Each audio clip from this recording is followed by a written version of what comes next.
Hello, Daytime Emmy fans. Daniel Montgomery here with Gold Derby contributor Tony Ruiz. We're here to talk about the Daytime Emmy reels, which are the acting submissions for a Daytime Emmy consideration that determine the nominees and the winners.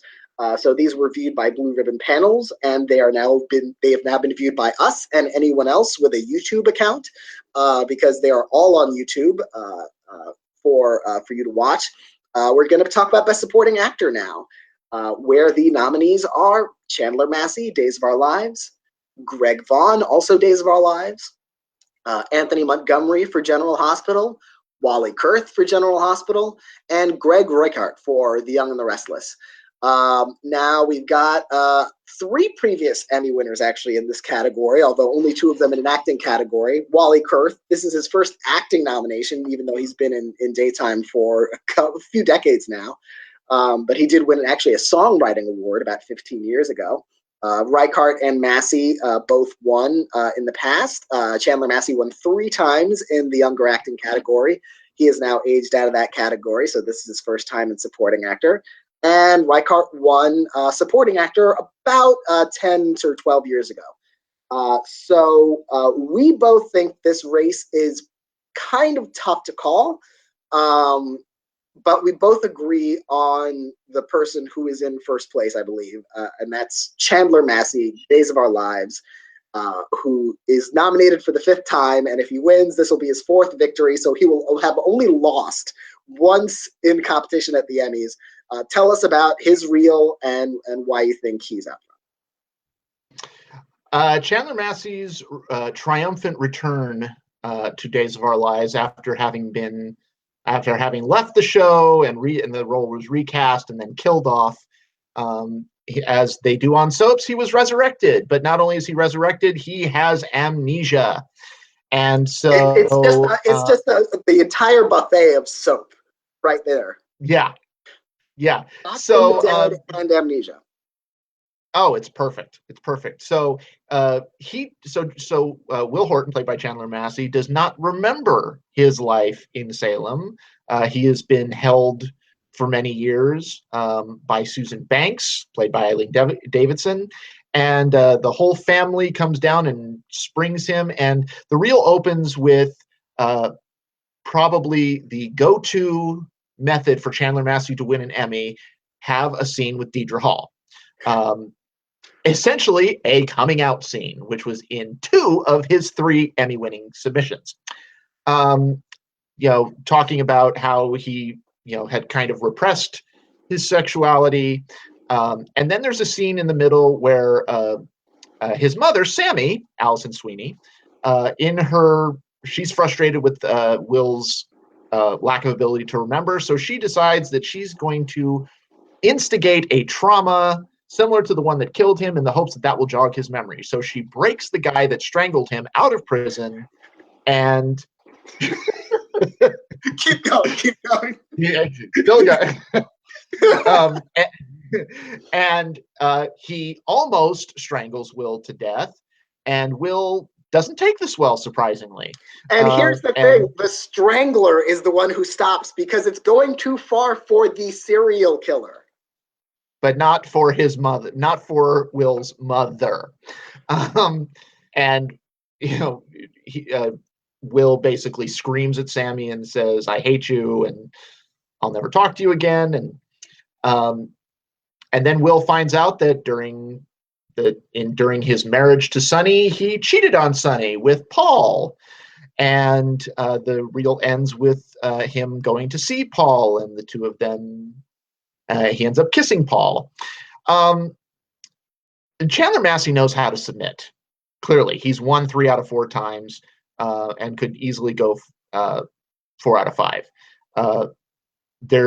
There's a lot of emotional range. I think the scene with the strangling, as much as we laughed in describing it, he's spectacular in that scene. Really kind of explosive anger that Emmy voters love, and then ending with kind of the kind of flirtation between Will and Paul. If anything will hurt the reel, it feels like the end of the reel is not as substantial as what came before.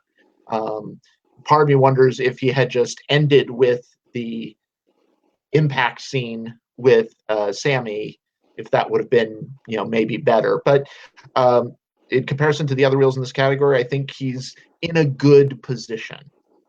Yeah, I agree. He's in a good position, but it's tough. Like I can see this category going in a weird direction because I feel like every one of these reels has some positives and it has a few negatives, and not in terms of his performance, but in terms of what you usually look for in a reel. I think Chandler Massey has the single best scene in this category, in that scene with Sammy. And again, we laugh. I kid because I love. I love soap operas and this kind of storyline where he's, his mother hires, the serial killer who they thought killed him to strangle him to bring his memories back. It's so bonkers that it's delightful. And she defends herself. She actually says it was working. and it's so good. And that's, and what's great about it is that kind of incredulous WTF feeling that you get when you think this woman is having her son strangled is exactly the feeling her son has. And so his fury in that moment, when he yells, is so delicious and perfectly justified, and it's so sympathetic. And then he gets, the tender scene with Marlena at the beginning, and he has the flirtatious scene with Paul at the end, which I actually think is so refreshing. Soap operas took so long to even acknowledge that gay people existed, that to see a scene that's about kind of gay desire, where where Will is kind of discovering this person who he had a relationship with, but kind of meeting him for the first time again since he has amnesia, and discovering his attraction to him.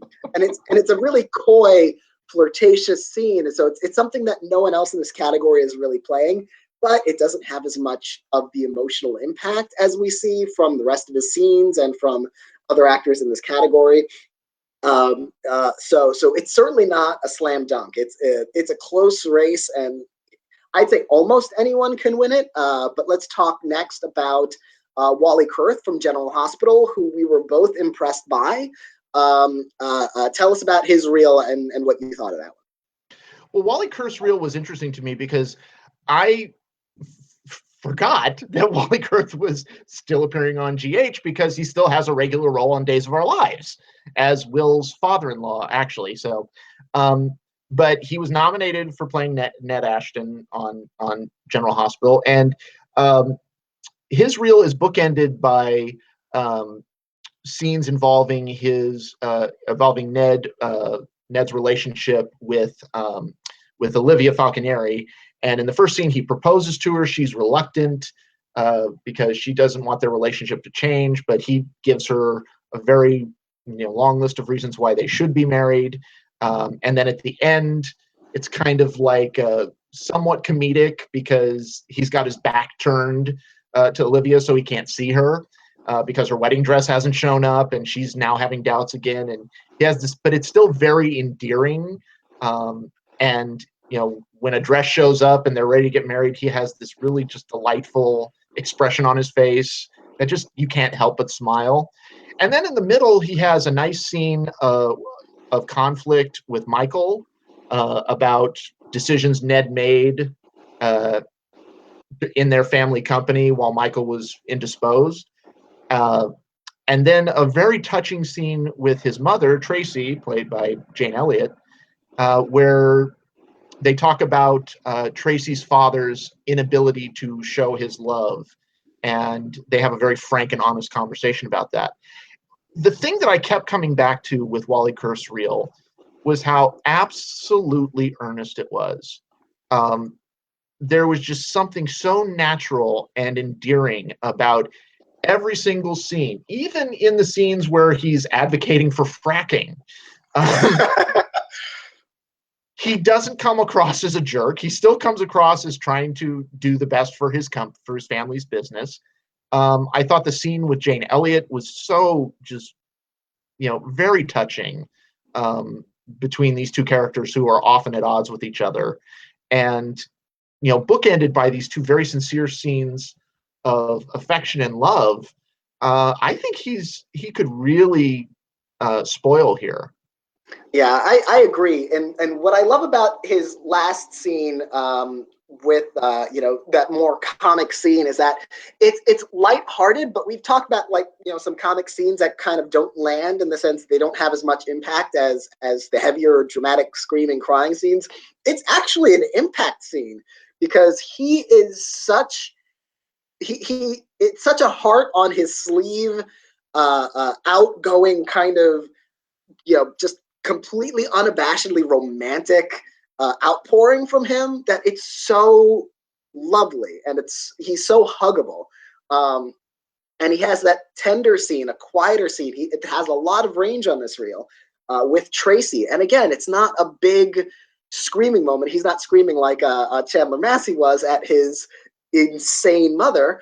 But he's also trying to tell his mother what's what. But in this very natural, tender, subtle way, but also with a lot of impact. And so, like, I kept watching this reel thinking, it's not a typical Emmy reel, in the sense that it's not the big emotional fireworks, but it has, I think, some of the most impact in this category. So I don't know how to judge it, but I definitely think he's definitely in it for a potential win. It's a tough one. And then you've got Anthony Montgomery, who plays Dr. Andre Maddox. And speaking of storylines that we might giggle through, yeah, you're going to have to explain this one. I'll try. Okay, so the long story short is, if I can, wow.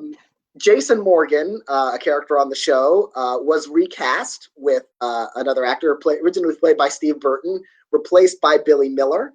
But then Steve Burton came back to the show while Billy Miller was still on the show. So it's like, okay, well, which one is really Jason? Which one is not really Jason? It turns out that Steve Burton, who came back, was really Jason, and Billy Miller, who had been on the show for a couple of years, was actually Jason's secret twin brother, who had Jason's memories sort of transplanted onto him. So he actually really did believe he was Jason.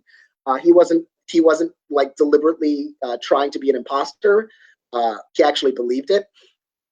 And so that brings us to Anthony Montgomery's reel, who plays Andre Maddox. He created the method for transferring the memories from Jason to Drew. That is the long story as short as I possibly can. So that makes up the bulk of Anthony Montgomery's reel. The first scene is actually a breakup scene between him and the chief of police, who has kissed another man, and he feels heartbroken and wants more from her than she's prepared to give.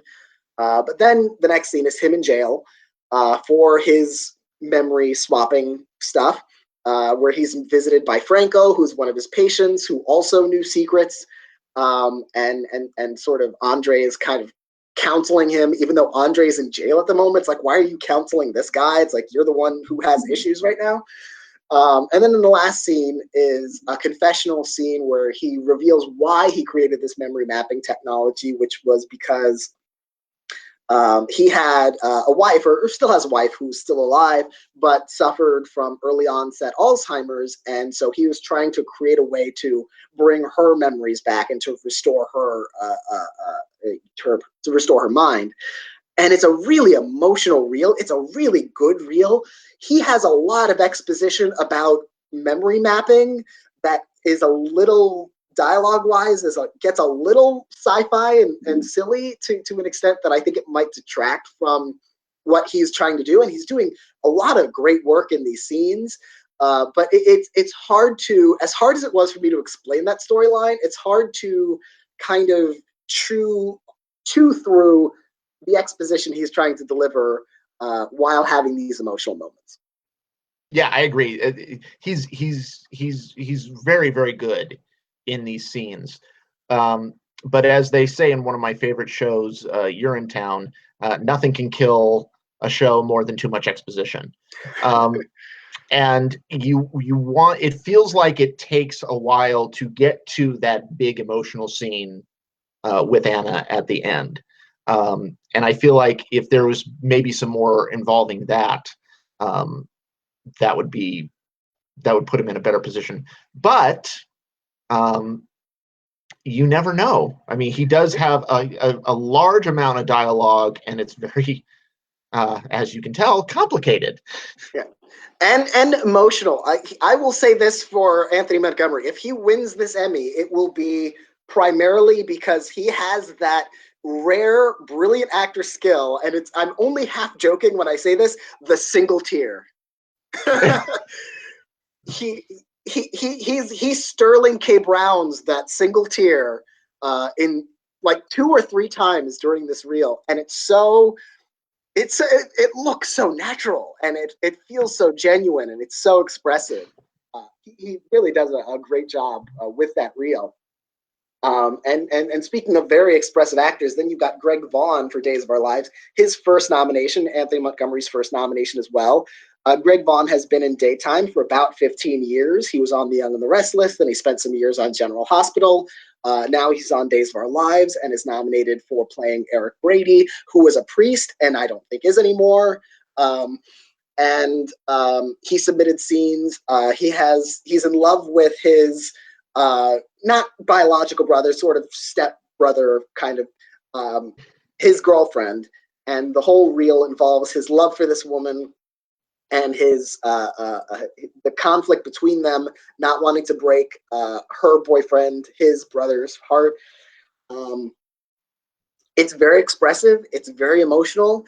But we talked about this with Jacqueline McInnes Wood in the supporting actress race. When I looked at this episode for a second time, it does feel like a lot of the same kind of emotion throughout. I feel like it needs a little bit more a little bit more variation in terms of it's really just, I love you. How can you say you don't love me? I love you. How can you say it kind of goes in that direction for most of the reel. What did you think? Even in those scenes later on where he confronts Brady, it's still the same thing. You know, what did you do to her to make her say she doesn't love me? And so there is this level of sameness. But, you know, the thing that I think could work in Greg Vaughan's favor is that, you know, he really is, in many ways, he's kind of like the unrewarded veteran in this category, along with Wally Kurth. But, you know, Greg Vaughan played Lucky Spencer, which won an Emmy for everybody who played Lucky Spencer, except for Greg Vaughan. And Greg Vaughan had a couple of really great years and a couple of really great storylines that he should have been, like a drug addiction storyline. He had some great work that he was never nominated for. So I think that Vaughan, I have Vaughan in my number 3 spot right now. I think he's very competitive. There's just not the range in this submission that you see on Kurth's or Massey's. And that brings us to the other Greg in this category, Greg Rikaart, who is nominated for The Young and the Restless. There was a period in the mid-2000s where you just couldn't get him out of the Emmy race. He was nominated, I believe, 4 years in a row. He won one of those for playing Kevin Fisher on The Young and the Restless, but then he kind of dropped out of the Emmy race for a while. He hadn't been nominated for about 10 years when he returned with a nomination this year for his farewell year. I feel like he sort of came and went in different periods, and so I'm not sure if like he's entirely gone or if it's open for him to return sometime in the future. We've seen that. Who knows? Now he's on Days of Our Lives. Maybe he could do a Wally Kurth and do both shows. So. He could, yeah. Especially with his wife on Young and the Restless, Elizabeth Hendrickson. He also kind of comes and goes, faked her death.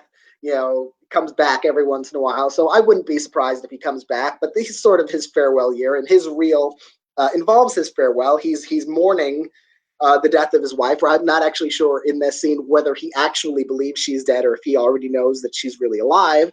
But in the first scene, he's at her funeral, talking to her in the casket about what a really good person she was, even though she's done committed a lot of crimes in her life, including murder.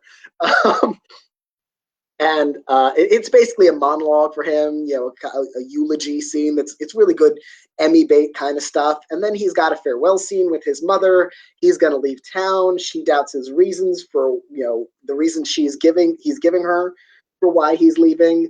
I'm pretty sure that at that point he knows that his wife is really alive and he's going to run off with her. There's nothing wrong with this reel per se, except I think it's too short. And Greg Rikaart is a great actor. He is given really great performances on this show.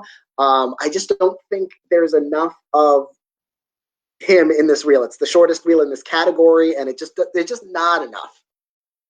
Yeah, and I think especially the second half of the reel where he's saying goodbye, I feel like there's not really a whole lot there. The majority of the motion comes from his mother, who's kind of telling him the truth about things and doubting his reasons. The monologue at the funeral, the eulogy, is very good. It's very controlled. It's not the type of big performance that Emmy voters tend to go for. Yeah, it's not the wailing on the casket. Why did you leave? Like it's very it's very contained. He needed more wailing. He should have just brought wailing. So that is the supporting actor category. Predict at your own risk, because we're both predicting Chandler Massey, but neither one of us is sure. We think Wally Kurth has a good shot at it. We think Anthony Montgomery and Greg Vaughan are competitive, and even Greg Rikaart is you know, a previous winner in this category, and you know, I wouldn't even completely rule him out. So I just figured I'd hedge fully so that whoever wins, I can say, "Oh, I said it could happen." So that's this category. You can make your predictions at Gold Derby, and you can watch all of these reels on YouTube on the Daytime Emmys channel. And thank you, Tony, for joining me, and thank you, everyone, for watching.